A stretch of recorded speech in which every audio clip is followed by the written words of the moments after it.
Today I'm going to turn this into this by hardwiring my exterior ring security camera. Let's do this.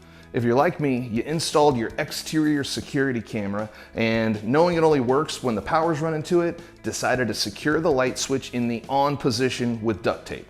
Now, don't get me wrong, duct tape is the single most incredible invention in the history of human technology. But we both know that your little mongrel children are looking at that taped switch and just dying to turn it off. No, not you guys. I was talking about other people's kids. So why not take a few minutes and hardwire that business? This piece of duct tape is still good, so I'll man-cycle it for some other purpose. The tools and materials I need are a flathead screwdriver, Phillips screwdriver, a pair of wire strippers or electrician's pliers. I'll need a wire connector. No, your black electrical tape is not good enough. And a blank faceplate. Start by turning off the breaker that supplies power to this switch. Next, remove the existing faceplate on the switch. Then unscrew the light switch from the electrical box and pull it towards you so you have room to work. The switch will be connected to two black hot wires and a bare copper ground wire.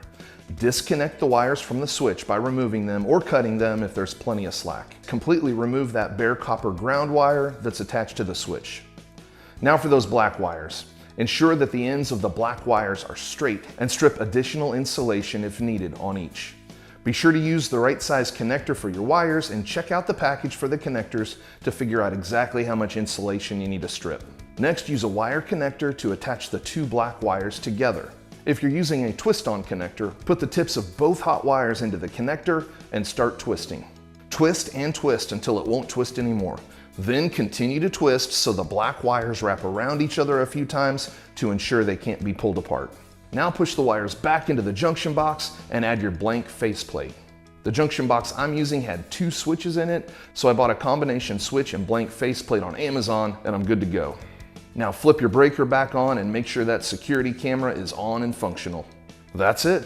Congrats, now you're probably a certified electrician. Hey, do me a favor and give this video a big thumbs up if it helped you in some way. See you next time.